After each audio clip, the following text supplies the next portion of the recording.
Olá, começa agora mais um programa Destaque, que vai conversar sobre o ensino de educação à distância, uma modalidade de ensino que vem crescendo na esteira da revolução tecnológica.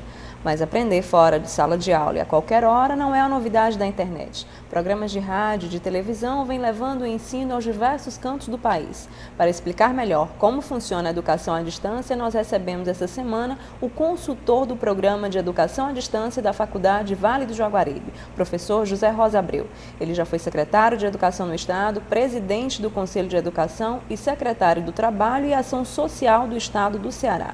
Tudo bem, professor José Rosa? É um prazer recebê-lo em nosso programa. Tudo bem, Fabiana. O prazer também para mim e é com muita alegria que eu posso conversar um pouco com você sobre as diferentes questões que estão ligadas, a este problema da educação à distância. Ok, professor, para iniciar eu queria que o senhor desse a sua avaliação de como é que vem funcionando hoje esse tipo de ensino de educação à distância no Brasil, especificamente no nosso estado do Ceará, já que vem nessa transição já há algum tempo do ensino presencial para esse ensino à distância, essa modalidade que já vem arrastando muita gente para esse tipo. Talvez por causa das experiências de trabalho e de vida que eu tive, seja como secretário de Educação, seja como secretário do Trabalho e Ação Social, eu me envolvi há bastante tempo com essas questões ligadas à educação à distância. Você se lembra que nós tínhamos na TVC do Ceará, na televisão cearense, um programa bastante difundido, de cursos feitos pela televisão. Já naquele tempo, quando eu era secretário de Educação, tive a oportunidade de fazer uma viagem ao Canadá, que era um dos países que desenvolveram com mais cuidado a questão da educação à distância, porque correspondia inclusive à necessidade daquele país, que tem muitas regiões isoladas e era preciso que a educação chegasse a todos os alunos pelo país afora.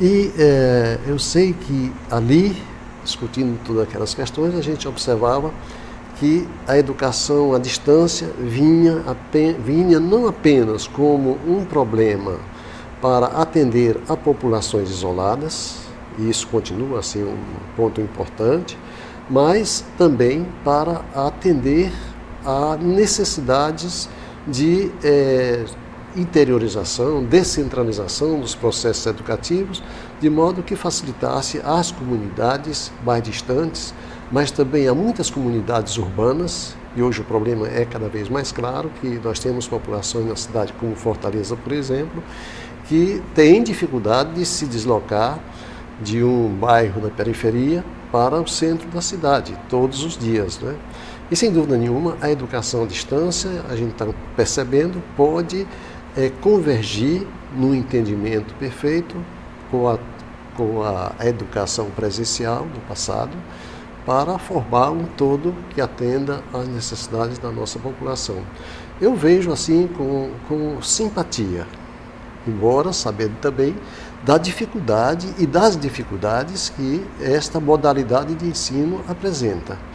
É um ponto que ela tem aí exigências muito claras do ponto de vista acadêmico, do ponto de vista pedagógico, do ponto de vista social e, sobretudo, do ponto de vista administrativo. Mas eu acredito que é algo que vem para ficar. É muito interessante que aqui no estado do Ceará, ainda esta semana, nós tivemos 2 momentos importantes.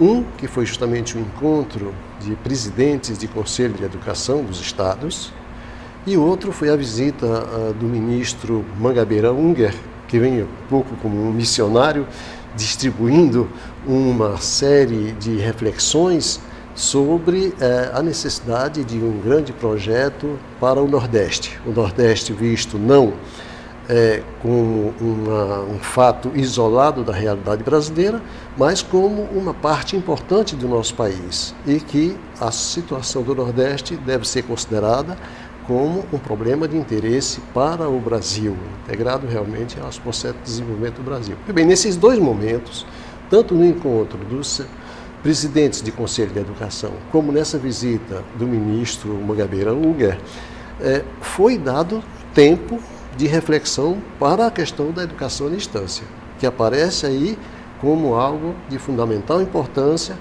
para se incorporar ao processo de desenvolvimento do Nordeste em particular e, eu diria, ao desenvolvimento do nosso país. Quais são, o que é que o senhor aponta como vantagem, como desvantagem? Porque, como o senhor falou, existem problemas sociais, esse acesso, no caso da periferia, como é que eles têm acesso, já que é pela internet, essa educação à distância? Você veja que essa revolução tecnológica, né, que está dando oportunidade de uso da internet a um número cada dia maior da população brasileira, da população cearense.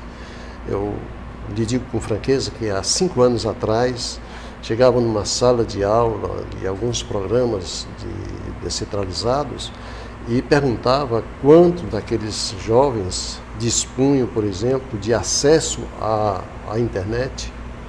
Eram muito poucos. E eu vi que a cada semestre, a cada ano, o número cresce enormemente e hoje é muito raro você, em uma sala de aula dessas descentralizadas, seja em Fortaleza, seja no interior do estado, você perguntar a alguém se tem ou não acesso à internet e quase sempre a resposta é positiva. Quer dizer, que a internet está chegando. Eu vi, por exemplo, na implantação de um programa da Faculdade Vale do Jaguaribe, em cidades como Jaguaribe e como Tianguá, por exemplo, onde a internet banda larga chegava com bastante dificuldade. Hoje, em poucos meses, foi feito um grande esforço local e já a internet banda larga chega com toda facilidade. Então a gente sente que isso está penetrando a própria, se tornando competência das pessoas e essa dificuldade está sendo superada.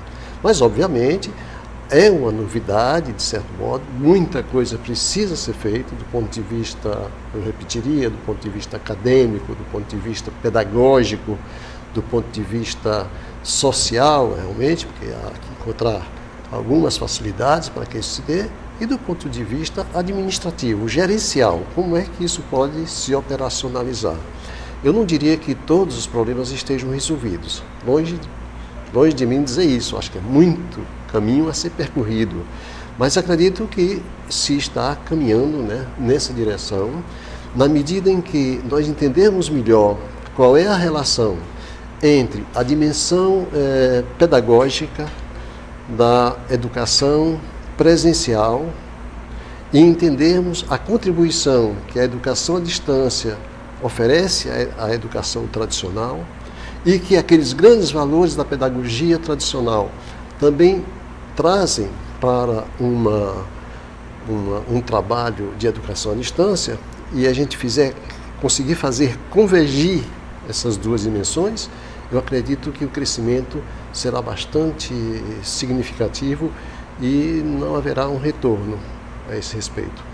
O senhor acredita que exista algum tipo, como é que é feita a preparação dos profissionais? Existe alguma preparação específica? Porque o senhor falou da questão pedagógica, da situação acadêmica. Então, assim, o conteúdo que foi justamente a temática que o senhor falou que existiu a reunião dos conselhos agora esse mês de junho. Então, uma das temáticas foi exatamente essa, o ensino de educação à distância. Uma das precariedades era justamente isso, a questão do conteúdo, dos cursos, da preparação daquele que é o tutor. Como é que anda, como é que o senhor analisa essa questão? Eu diria que, antes de mais nada, devemos louvar a atitude do Ministério da Educação, que tem sido bastante rigoroso no tratamento que dá à avaliação das condições que são oferecidas pelos cursos que querem se instalar. Praticamente são as mesmas exigências que se faz para um curso presencial. Então, quem já viu, Quem já vê como é que essas questões se passam, sabe que há realmente cada dia mais exigência do ponto de vista da infraestrutura que tem que ser montada, do ponto de vista da habilitação dos professores, do ponto de vista dos equipamentos disponíveis, equipamentos de apoio pedagógico, equipamentos de acesso a livros, bibliotecas, equipamentos de internet mesmo, né, são apresentados. Eu acompanhei em particular o caso de 2 ou 3 cidades do interior do estado, o esforço feito aí pelas próprias prefeituras para agilizar a chegada da internet banda larga, a preocupação de autoridades estaduais para ver a importância que é para o estado do Ceará de dispor de uma rede de comunicação que facilite a entrada da internet em todos os municípios do estado, e a questão do próprio país, que está valorizando, né, muito a ideia da educação à distância. Isso traduz até o espírito do regime de colaboração que é pedido pela Constituição, pela LDB, e que a gente tem que caminhar muito nessa direção. Agora, as exigências voltadas praticamente para os recursos humanos, quer dizer, os professores, que continuam a ser a peça importantíssima nessa modalidade de ensino, é fantástico. Agora, a gente vê coisas importantes, por exemplo, professores habituados ao trabalho do ensino presencial, que a gente diz, eles vão ter muita dificuldade de sair da sala de aula, né, para enfrentar as câmeras e para conversar com os alunos, para ter mais agilidade na comunicação, etc. Sem dúvida, essas dificuldades existem, mas é impressionante também a plasticidade com que eles apresentam durante os procedimentos de capacitação. Não, o MEC não autoriza se a instituição não dispuser de um corpo de professores suficientes para conduzir o programa. E esses devem ser capacitados através de programas bem feitos, bem conduzidos, e para integrar-se a um trabalho que esse sim é um pouco diferente. Às vezes a educação presencial pode, por exemplo, conviver com uma postura autoritária de professores. Isso é conhecido, não é uma novidade que digo. Na educação à distância, essa postura ela tende, ou deverá tender, a ser muito mais flexível, muito mais dialogante, muito mais capaz de aceitar e promover até a reação dos alunos, porque isso é um dado fundamental. E a imagem que me vem é da famosa comunidade de aprendizado que se estabelece. Nós temos um professor na sede da instituição, que é o professor conteudista, aquele que é especializado em determinado curso, é responsável pela preparação das disciplinas, é responsável pela supervisão da maneira como isso se dá, e nós temos no polo onde o curso acontece, a presença de um professor assistente, que é um professor chamado tutor, aquele que faz a mediação entre o aluno e o professor conteudista, por exemplo, né? Este professor, ele acompanha um número de apenas 30 alunos, o que permite que, com muita rapidez, ele conheça a capacidade daqueles alunos, o perfil, né, do aluno, ele possa se dar conta de como esse aluno se desenvolve, como ele tem, qual é o desempenho que ele possui, e ele tem todos os meios para estabelecer um contato permanente com o aluno. Então o aluno se sente pouco a pouco integrado a uma comunidade de aprendizado, a uma comunidade que está ali realmente trabalhando. E as exigências que ele tem que atender são muito grandes. Eu diria até que, de certo modo, há mais exigência do que na educação presencial, porque os atos, o aluno é o responsável pelos próprios atos. Se ele tem que estar presente no dia de um trabalho, de um dever de casa, né, qualquer, ele tem que cumprir aquele dever, porque tudo fica absolutamente registrado. Ele, de certo modo, é o responsável pelo seu próprio desempenho. E ele é acompanhado e ele é avaliado à medida disso. Tudo é devidamente registrado, devidamente acompanhado e, além do mais, o diálogo se estabelece de maneira permanente, com muita facilidade, com o seu professor tutor. Dentro desse seu ponto de vista, o senhor acha que ainda possa existir, porque há quem aponte que existem limitações entre a relação dos alunos. Olhando pelo seu ponto de vista, o senhor acha que não acontece isso? Não diria que não aconteça. Eu acho que sim, pode acontecer. Pode acontecer porque, na verdade, é uma mudança de natureza cultural que tem que se operar. Eu acho que da mesma forma que ainda existem salas de aula presencial em que essa distância se constata, ela poderá acontecer também. E essa é uma dificuldade com que a gente tem que lidar constantemente, não tenha dúvida. Este trabalho não é mágico, ele não vai trazer soluções assim de facilidade. Sem dúvida, é preciso ter a mesma seriedade, a mesma postura, que é preciso que se tenha também na pedagogia tradicional, nos cursos presenciais. O senhor acredita que ainda existe algum tipo de preconceito com esse tipo de modalidade de ensino? Eu percebo que sim. Alguma resistência? Da mesma forma que há resistências ao aprendizado tradicional, talvez haja mais ainda em relação a este modelo, seja porque é desconhecido, como pode também acontecer o contrário, haja muito entusiasmo, haja um excessivo, assim, entusiasmo, porque justamente é uma coisa nova, mas muita gente que gosta das novidades. Mas é preciso pôr o pé no chão e perceber que exatamente não é nem uma mágica que facilita tudo, nem é um bicho-papão, algo que vai desestruturar a organização do nosso conhecimento. Ao contrário, é um instrumento, uma ferramenta muito válida para viabilizar a chegada da instrução, da educação, a muitas e muitas pessoas que necessitam.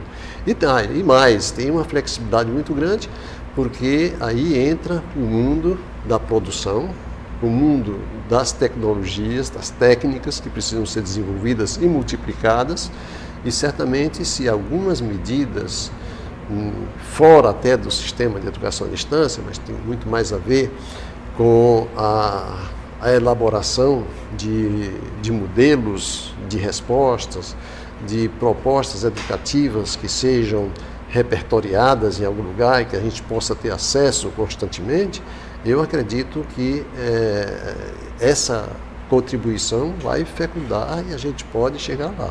Eu não sou daqueles que dizem que a educação presencial acabou. Não é isso. Mesmo porque ela está muito presente nos programas de educação à distância, no caso que eu acompanho na Faculdade Vale do Jaguaribe, pelo menos uma vez por semana, o aluno tem esse contato institucional com outros colegas junto ao professor. E diariamente, através da internet, ele tem os contatos que necessita ter com os seus orientadores. Mas tem mais, ele tem acesso a outras comunidades com muita facilidade, ele pode acompanhar palestras devidamente selecionadas de grandes professores, seja de Fortaleza, seja de fora do estado do Ceará, de outros estados, e pode ter acesso a dados que vêm de vários outros pontos do mundo. O senhor, como consultor da Vale do Jaguaribe, como é que o senhor vê para o aluno ter um bom rendimento? Como é que fica a questão de desenvolvimento do conteúdo, da criação de material, até mesmo que o senhor já falou aí da questão da preparação dos professores? Houve toda uma etapa de preparação que durou, pelo menos já durou bem mais de 8 meses. Eu acho que vamos chegar praticamente a 1 ano de preparação constante, tanto dos materiais, como dos recursos humanos, dos professores. Além do quadro técnico, né, extraordinário, que você precisa dispor de muitos meninos jovens, isso aí não é grande dificuldade de dispor dessa gente, que está lá realmente se dedicando a praticamente 8 meses para um ano, daqui a pouco atinge.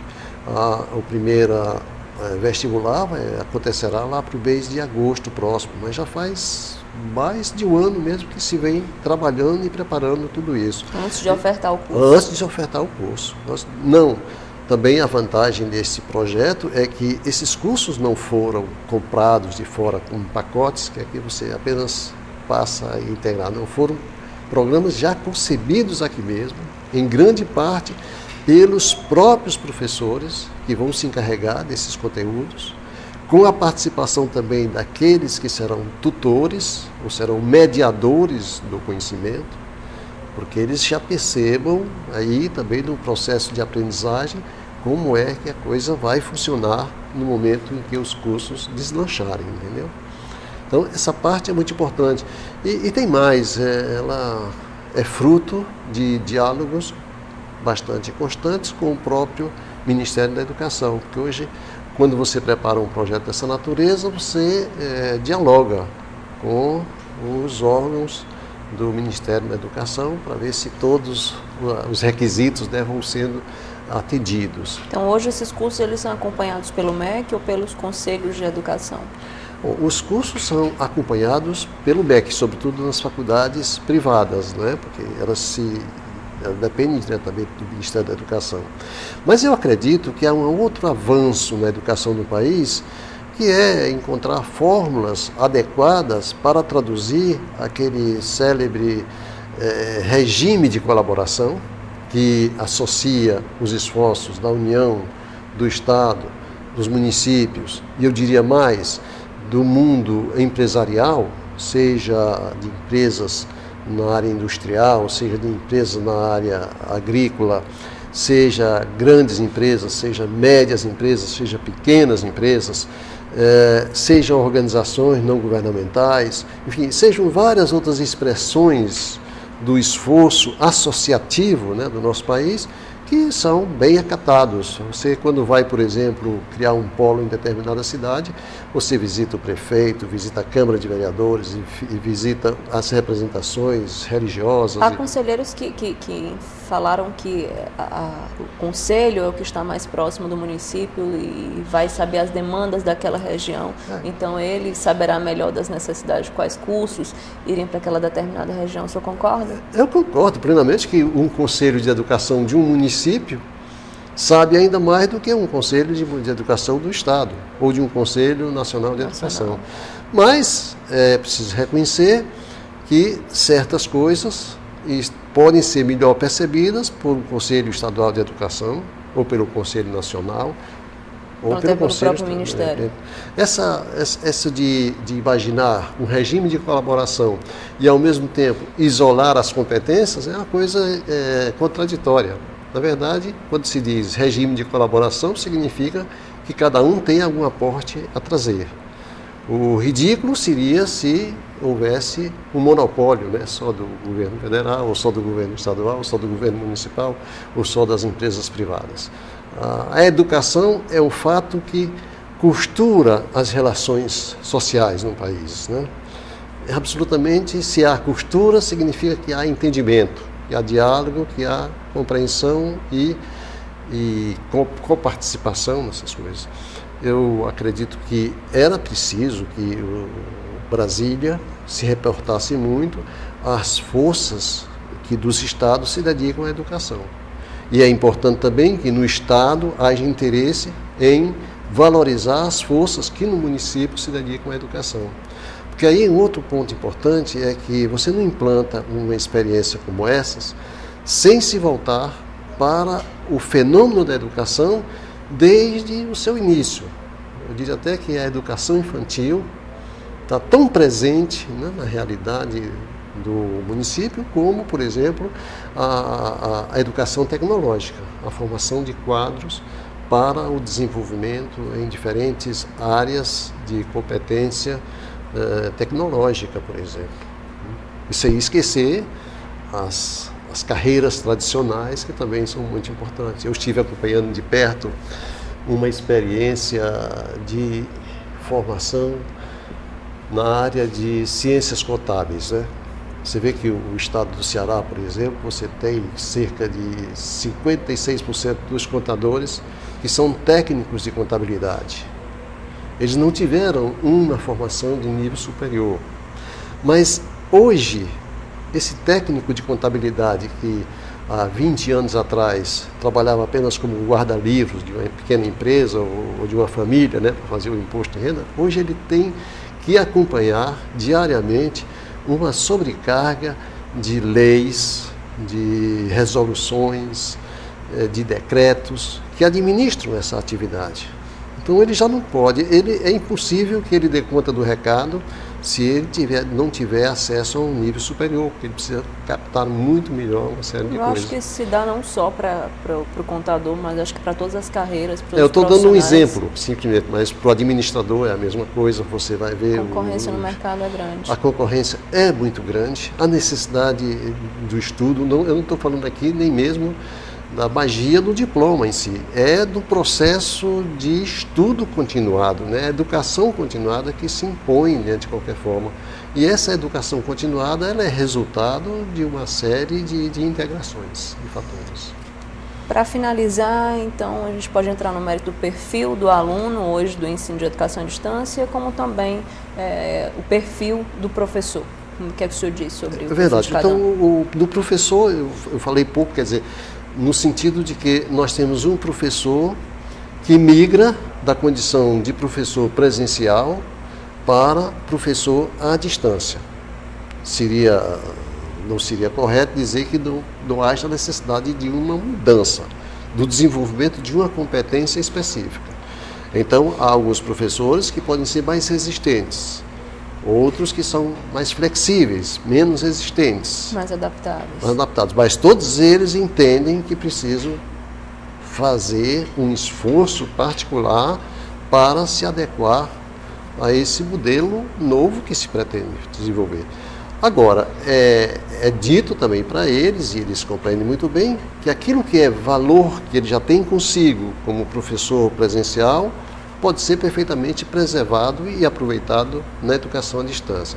E aí a gente assiste assim a coisas muito curiosas e até que nos deixam muito felizes de ver a evolução. Ainda mesmo a semana passada eu estive conversando com um grupo de professores ali em Messejana e fiquei impressionado de ver diferentes cidades, mas com que assim facilidade eles estavam traduzindo as experiências que tinham e orientando para a aplicação diante das tecnologias, das técnicas que a educação à distância pede.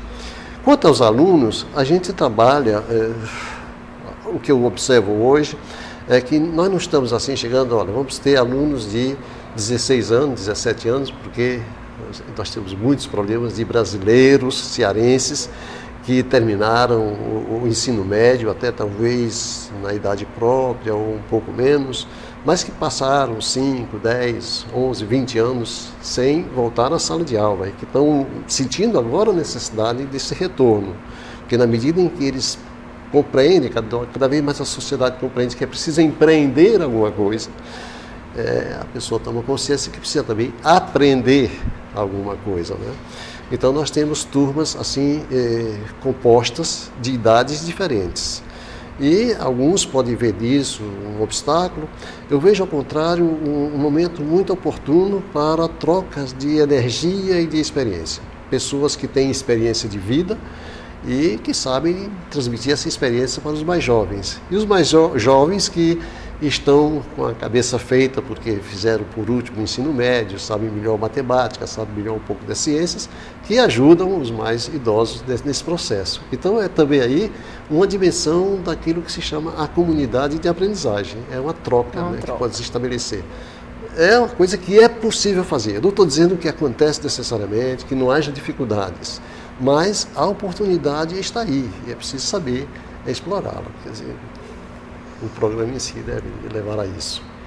Ok, professor, nós agradecemos a sua participação aqui no nosso programa, falou, explicou, acho que deu para nosso telespectador aproveitar bem sobre o ensino à distância e até procurar, eu queria que você falasse hoje, a Faculdade Vale do Jaguaribe, ela cede aonde? Ela tem a sede em Aracati. Já é um pouco contraditório com a nossa visão do passado, né? Geralmente a gente entendia que a sede de uma instituição deve ser na capital, ou mais do que na capital, sei lá, numa cidade grande, importante, e que os núcleos ou os polos, como nós chamamos, iriam para cidades mais do interior, sempre do alto, né? Chegando assim ao mais baixo, como a gente conseguia. Hoje, com a educação à distância, os dados mudam totalmente. Não há nenhuma importância, ao contrário, pode haver muitas vantagens de você ter uma cidade no interior que diz, eu quero me dedicar a isso. Ela traz talentos, né, que são bem recebidos e que encontram também um clima de trabalho adequado, diz, bom, eu vou me desenvolver aqui. E não tem nada que a sede seja lá e que um polo seja, por exemplo, em Fortaleza, em Messejana, no caso, que eu estava acabando de explicar. É totalmente adequado isso, é novo isso, muda um pouco os nossos paradigmas, né? Mas é para mudar também que nós estamos aí. Agora, não é nada de novo em relação ao que está acontecendo na sociedade e no mundo. Você assistiu ainda domingo passado a uma partida de futebol num país que vai ser sede da Copa de 2010. Digamos, 20 anos atrás seria quase que inimaginável, impensável que isso pudesse acontecer. E vai acontecer e está todo mundo, os olhares fixados para lá. Portanto, muita coisa boa, muitos ventos bons podem vir de Aracati, entendeu? Aliás, a palavra Aracati é um pouco ventos venturosos, né?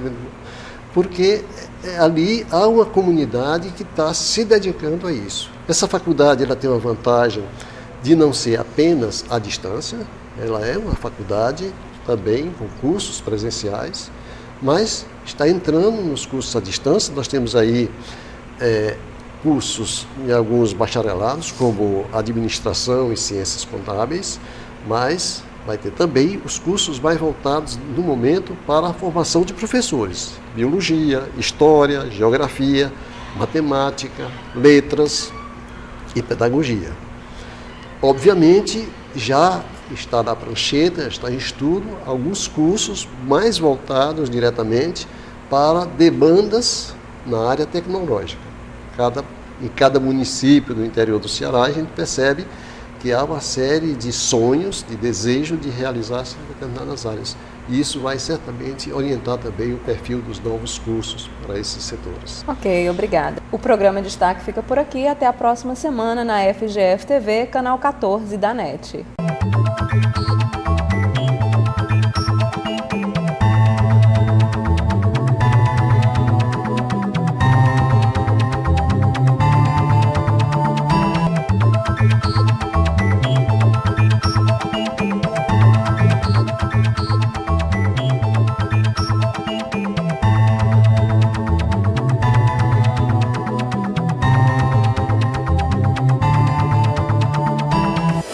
Destaque, Apoio Cultural IDEC, Instituto de Desenvolvimento, Educação e Cultura do Ceará. FVJ, Faculdade Vale do Jaguaribe.